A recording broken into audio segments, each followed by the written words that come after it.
What's up? Good afternoon, my people. How's everybody doing today? Welcome to Exploring the Ka. Of course, my name is Rock Castaldo. We are here live right now. What's up, Jonah? How's it doing? Intense. You guys should be feeling it. Between June 25th and June 26th, overnight, we had an intense coronal mass ejection blast. People should be feeling the tiredness. In fact, my daughter broke out with a fever almost at the same time as this came. I didn't even realize that this was coming. This thing happened until afterwards when I looked it up. But my daughter has got sick during this. I mean, she literally came down with a fever, and it hit our planet, and it goes interstellar. Those coronal mass ejection bursts, and I've been getting shown some amazing things, and in fact, check out my new items I've been making as well. And I went on the summer solstice to the Balanced Rock in North Salem, one of my favorite spots to go to, one of the most sacred spots in the world, not just in North America or the Northeast, but one of the most intense dolmens we have in the world. And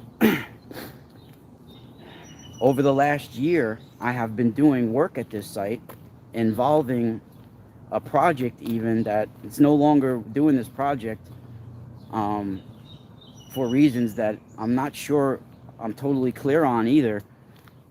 But I was part of a C. Hoagland project with many other people where we were doing radio transmissions from Stonehenge to the Balanced Rock where I was at some points in the project. 2 times we did it. The second time we did it, I was detained by the police at 1 o'clock in the morning for a half an hour because apparently I wasn't supposed to be at the site at that time, so I get it. This time, when I arrived, I charged my crystals there. You know, my website is one of the only website, I think the only website in the world that you can get crystals and copper that's been charged at this sacred magnetic vortex at this site. There's a magnetic anomaly there with positive charging energy right there where seeds experience enhanced growth. Laying underneath there, you know, it could have healing aspects, right? So whether you believe that or not, it's a powerful dolmen made of red granite. Red granite does emit low levels of radiation. So at low levels, it can have healing properties with it, and actually things can experience enhanced growth with seeds. Especially if you have a spot enclosed around it with just one hole at the end. And intense. So I charge certain crystals at this site in copper during certain alignments with the sun, like during summer solstice and winter solstice, because these have the most positive effects that I've felt working with this site for many, many years. And they have an ancient stone bowl underneath the site that I think was once called an Atlantean firestone, that they were actually charging monatomic powder, monatomic gold, pillar shaped, like a pillar conical shaped powder mound that was what that also would be called sometimes a shem stone and when the stones are, because stones and meteorites and other stones, sacred stones, were also made into this shape or are in this same shape as this conical shape, and they would be called like a shem stone, a fire stone, a thunderstone, a Bethel stone or Bettelos stone. You know, the Nephilim were called the people of the Shem, and Shem is not a name like people misread that. Shem is not originally a person's name, but it's a term. It means highward, like a highward stone, a fiery highward stone, the Shem, right? And yeah, the Nephilim were called the people of the Shem. In fact, in Samuel 2 in the Bible, there's a spot where David defeats the Syrians. And it's said that one of the things that he did, and now this is not written in plain sight in the Bible, but it said that one of the things he did after this was erect one of these Shem stones. And so that's a whole nother thing. But I think at one time they were charging these conical monatomic gold powders. From my remote viewings, I was seeing that this site is actually at one time used as an Atlantean firestone. It's at a sacred spot, a magnetic anomaly, and you guys realize that I was getting monitored by the military while I was there on the summer solstice. And I didn't even realize that the lady that was there with me the whole time had to be working with them until afterwards. So when I arrived there with my family, my 2 girls, right? My 2 ladies. And when I arrived there, I set up about 500 crystals beneath that site, underneath where the magnetic anomaly is, underneath the dolmen, because I brought a few huge Tupperwares full of crystal balls, other crystals from that and my own crystal skulls that I arranged underneath there. As I'm setting up my crystal skulls, another person arrives. It's this lady that calls herself a mineralogist, Nancy. She was in her late 60s or early 70s, right? She was dressed all professional looking, right? She said her name was Nancy. She was a mineralogist. She wasn't concerned with my wife or daughter at all. She was fascinated with me. The whole time she was interviewing me, and we were talking about Phoenicians and my copper products, because I had my copper set up underneath there.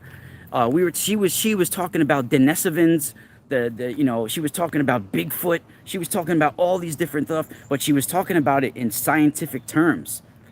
All these homo this, homo that, all these different, from dwarfs to giants, right? And she was talking about all this different stuff with me. And I couldn't believe how knowledgeable she was, and she couldn't believe how knowledgeable I was, right? At the same time, I didn't realize I was being interviewed. So at the same time as this lady showed up, as she was walking out of her car towards me, a friggin' Apache military helicopter all of a sudden showed up I didn't even hear it coming. Nope, my wife didn't hear it coming. My daughter didn't hear it coming. Nobody heard it coming. All of a sudden, it was just there up on us, right above us, over the site, hovering there. It actually was hovering there as she was walking towards the site, towards us.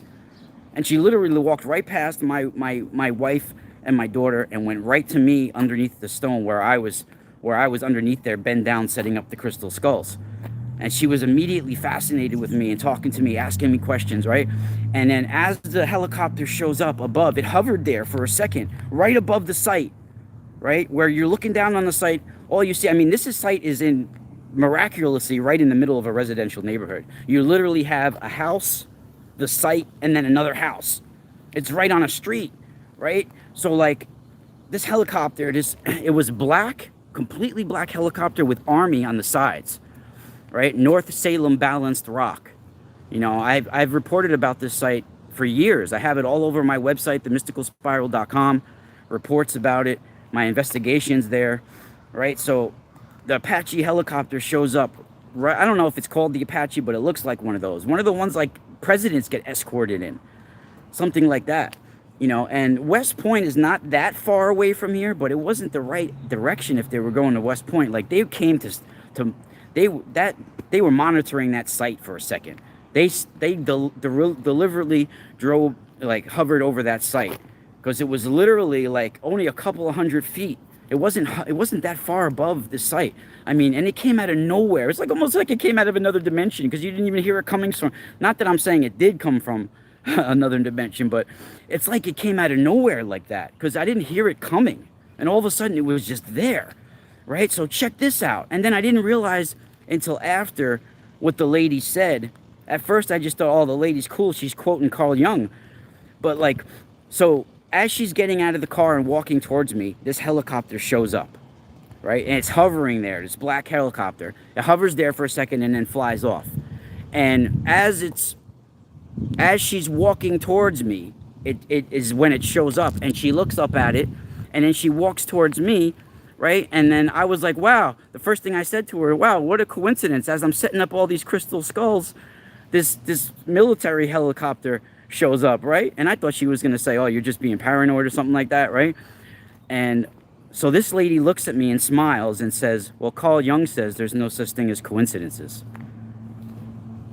That's what she looks at me, and she smiled and smirked at me. And then after she said that, we went on to have an almost an hour-long, intense interview, basically. And she was looking at my copper products.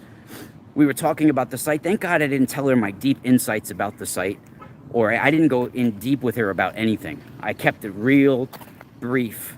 Like, I kept it basic. I didn't want to talk about anything too in-depth because I wasn't sure who she was, and I didn't want her to think I was crazy because, like, I wasn't about to talk about all the in-depth stuff, but I kept it a little woo-woo, but not too much, right?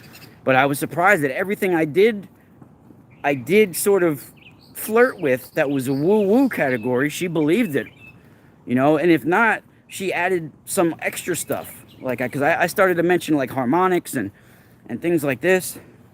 I never brought up my radio transmissions I did with Richard Hoagland there or anything like that. But afterwards, I feel like they might have thought I was about to do another radio transmission from there, or we were about to do another experiment that was unscheduled, because I didn't even bring the radio, though. You know, one of those ham radios. Like, I didn't even bring, like, it's like a police scanner type radio. You know, last time I got detained by the police, they wanted to know why I had a police scanner there at 1 o'clock in the morning. You know, it was crazy. And I wouldn't give them my ID at first, because I'm like, why should I give you my ID? That means I'm being detained. You know, like, they're like, well, you are trespassing. So I had to eventually give them my ID, and it was like, it took me like 40 minutes to get out of, you know, they didn't cuff me though, but I had to sit in the back seat of their car with the door open, you know, for like a half an hour. And Richard C. Hoagland literally hasn't talked to me since then. He stopped the project after that as well. So that's weird. And I was one of the best guests he had on in a while. It was the most exciting. I mean, a lot of his shows that he was doing were boring for a while, talking about that project. And then I came on and I added some excitement to it. And people loved it. But I don't know what the whole deal was. I don't even know. I mean, I appreciate being a part of it. But all of a sudden it went quiet. And then the next time I go to this site, it's on summer solstice. I'm with my family, and then all of a sudden the military helicopter comes and I'm getting interviewed by this mineralogist who's supposedly a mineralogist. She was a real cool lady. And I mean, I gave her my website, but that was about it. My website, not my information website, but my you know, my products. And, you know, so guys, when you go to get some of my products, there's certain, you got to read the descriptions, because some of my products, you know, of course, have not been charged there. You know, it depends on people's preference. But the amazingly powerful energy of crystals that have been charged there, I would not sell them if I thought there was anything but a positive energy, you know. So it's all about what's inside you as well. So just check them. Some of the ones, these are ones that I've been wearing for a long time, so they might be starting to get a little dirty now because I go hiking with them and everything. But this is a little one that I put a kyanite, and this one's got a crystal ball. These are really awesome, and they come with necklace material and a free gift. I have an amazing one up of kyanite right now that has 2 pieces of kyanite. They look like spears or staffs of kyanite. And I just added one last night. One of the coolest designs yet for these type. These are not the twisted copper. I have twisted copper as well, the copper tensors, but I also have just regular copper pendants, right? So the one, yeah, I have crystal balls available, all different sizes too. So, and they've been charged at the North Salem Balanced Rock. So where else can you find a crystal ball pendant that's been charged at the Balanced Rock like that? I mean, really intense. Really intense. And it's a AAA grade crystal ball. Like every crystal on my website is the highest, some of the highest grades you can get, and specimens. And I have raw specimens and I have carved crystals as well. But what really is the premium and high end part of my website too is I know where the crystals come from, and I know who's carving them. I have a carver that I work with in India, and so I provide the crystals that I get, and I give him the crystals to carve. So if I tell him, oh, I need this obelisk or I need this, he carves them for me. So it's real premium stuff. It's only been handled by 1 or 2 people that you get it, and it's really intense. So we're going to be doing a presentation tonight from my laptop because I've been dealing with my daughter who's been sick for the last 2 days, and I wasn't feeling well. We've been really tired, and I don't have much space because we live in one bedroom, between the 3 of us. So that's why you guys got to support my work, because not only do I have very rare and amazing products, but the information that I have is unique, and you can only find it in my my information with me. I mean, it's very unique. Many people try to duplicate, but you can't, because not only have I been doing 30 plus years of research, but I have also that second sight sort of imprint.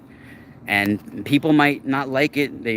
I've heard people make comments that oh, why do you bring up that you're born in the call all the time? Well, because this I was shown as part of my life mission. The call is spelled C-A-U-L. And if you don't like when I bring that up, then you don't have to watch. But this was part of who I am and why I received a sort of second sight ability. And the weird thing is that I was shown that I've been born many times in many incarnations this way. And each time, the sight ability gets more potent. But at the same time, with each incarnation, we've become more disconnected from understanding the ability. So it's become more potent with every time I've come around this way. But at the same time, it's been harder to understand each time around.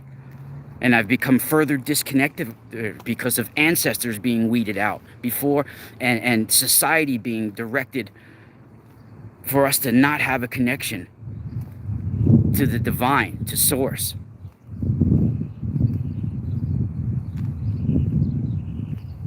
And copper and crystals help us bring our frequency to a level where we can connect to source, where we can silence all the negative chatter and frequencies.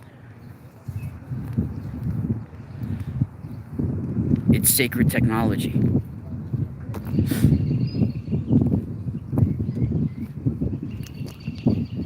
And I was shown that even Earth was a comet at one time, that planets were comets.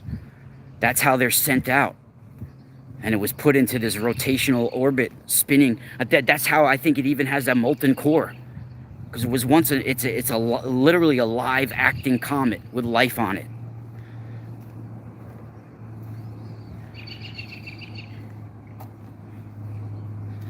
Or something very similar to that. And I have a real interesting presentation tonight that I remote viewed. A sentient metal that came down in meteors as a probe. And the reports in the 1790s of a copper man in Portsmouth, the UK, it's related to this story. And I was shown some interesting things through my remote viewing that you could find only on Patreon, patreon.com/themysticalspiral. That's where my Quasar Network remote viewings is. Friday nights on League Project was my Pulsar TV show. Saturday night on Truth Frequency Radio. Pulsar TV is on League Project. And actually I had to take a couple of weeks off hiatus from both.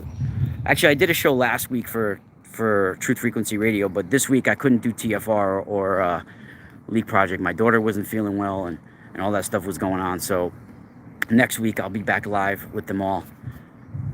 But yeah, guys, so much information. Yeah, and I'm doing a whole show coming up on Sardinia. Stuff that you've never heard about Sardinia. I mean, literally, Sardinia has these towns that give you some hints about what these towns once featured. One of the towns is literally called Sidi, right? This is a Vedic term, a Sanskrit term that means psychic powers, supernatural psychic powers that arrive during high levels of meditation that we're supposed to ignore because they become distractions to our enlightenment. These Siddhi powers a mystic can even appear as small as an atom, right? But we're supposed to ignore these Siddhi powers because they bring us off our course of enlightenment. Well, the Nephilim, they explored these Siddhi powers. These are Vedic tribes, remember, Aryan Vedic tribes. So it's amazing how we have in Sardinia in the Mediterranean a town, a commune with only a couple of hundred people that have no idea that their town is named after a Sanskrit term for psychic powers. Right? And what's in that town? Siddhi, they have these ancient Nuragi stone towers where the giants would form a telepathic communication with the stars in these towers. Incredible. Incredible. Just when I heard that name, Siddhi, of a commune in Sardinia, it blew my mind. There's another commune in the area called Sirisi, like Sirius. There's only a couple hundred people living in these towns. And most of them have been in there for many, many, many generations. And giants have been discovered all over. And they have these megalithic towers that they would communicate with the fixed royal stars. That's where you get the name Sardinia from. The word Sar, S-A-R, that's actually where you get the word Tsar from as well, like a royal king. It actually comes from royal star, a royal shining one, like a star, or a king.